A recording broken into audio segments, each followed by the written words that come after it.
Sir, there is a strong evidence that both the government of Pakistan and society at large are deeply steeped in religious extremism.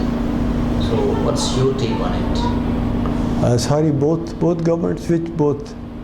The government and society. And society of Pakistan. Yeah. That's true. I believe that a government could have steered our society to better goals if they had any desire.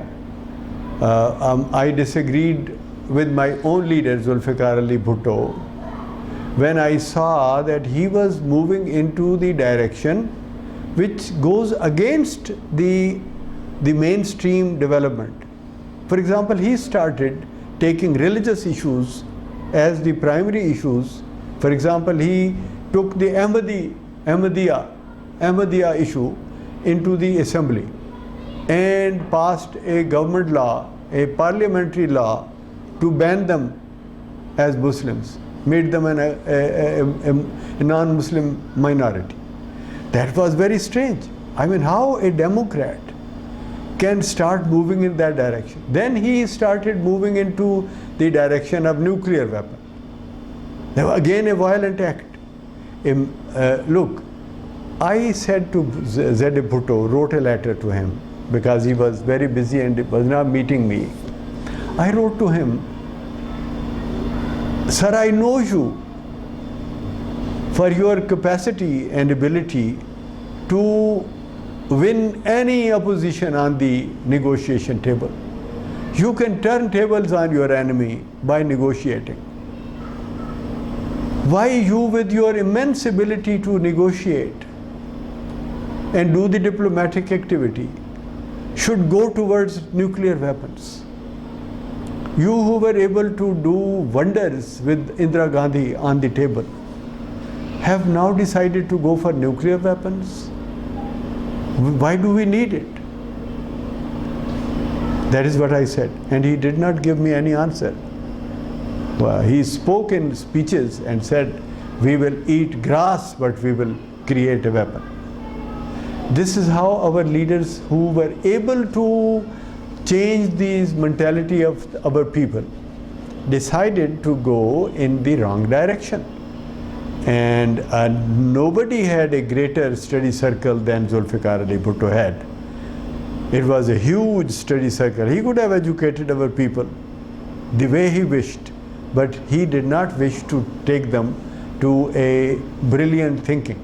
He sent them back to religious bigotry and to the concept of power, that weapon. Again, our history is full of these sentiments.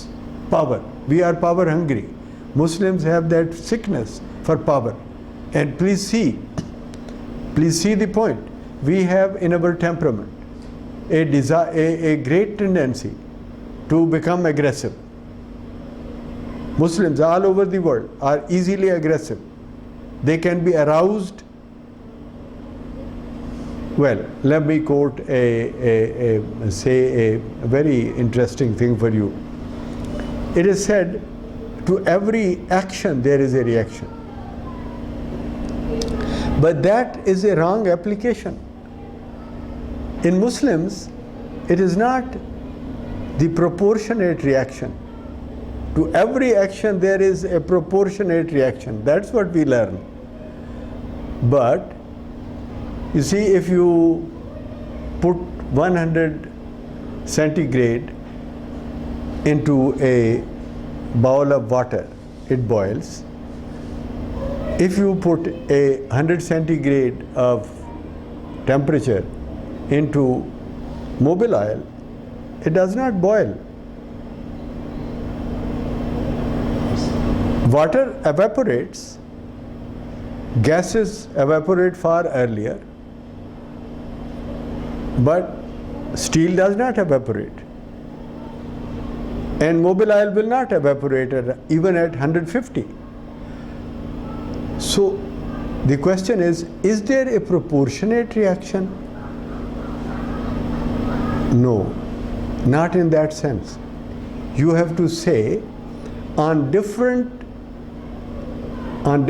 commodities and properties, there is a different reaction.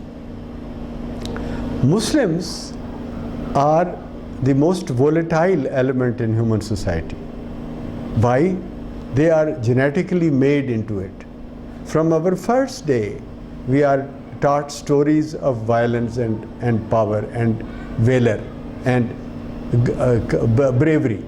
That we killed so many. In that war, we killed so many. We took so many. We enslaved so many. As a result, we have a psychology of a volatile, high temper. Let's say somebody says, your God is a piece of stone, useless, just dirty dust. You have created it and it is nothing. If I give him 2 or 3 shoe beatings, it will not react. Okay, I have said this. Now, this man listens to me and says, no, you are wrong. No, he gives me certain arguments. I say this to a Muslim, even far less than that. Not about his Allah, but about his Prophet. Far less than that. I say just 1 or 2 very irresponsible words. And I find he runs around to find a weapon to kill me. It's a different reaction. There are 2 human beings.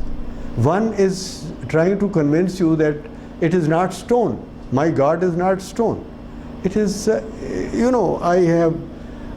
is an image, and images have meanings, etc. He gives you theories. And the other guy starts killing you. He doesn't convince you that there is a meaning or that you're Well, this is how volatility and high temper in Muslims makes them a different breed in the human society. Our society in Pakistan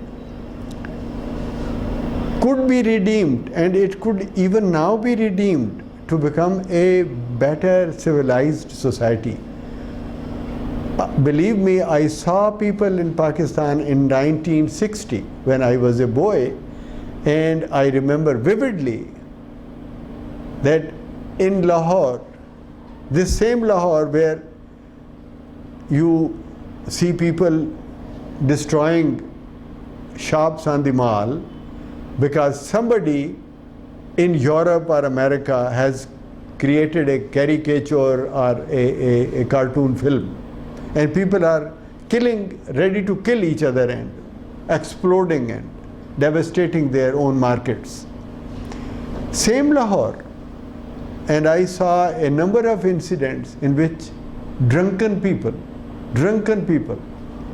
abused the Prophet by name, our Holy Prophet. And I saw people laughed away, said, he's drunk, a stupid guy, he's drunk. That same tolerant Lahore has now become so volatile because people educate our people in the wrong way.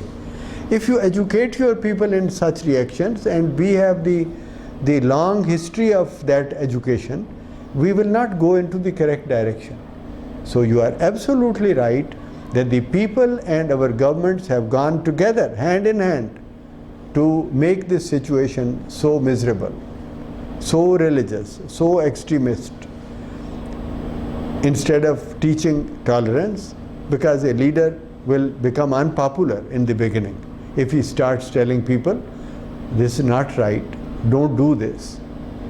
He may become very unpopular in the beginning, but gradually, wisdom can prevail. It can prevail if you start telling your people, don't poison your mind against India. Don't poison your mind against America. Don't poison your mind against mankind. For God's sake, listen to each other, listen to people. Don't be so unhappy with your own poor Christian people. Don't kill them. Don't burn them alive. You know, this will be maybe unpopular for a while, but a very large number of people, because humanity exists in every human being. Common people are very innocent and very simple. They don't want to be cruel to each other.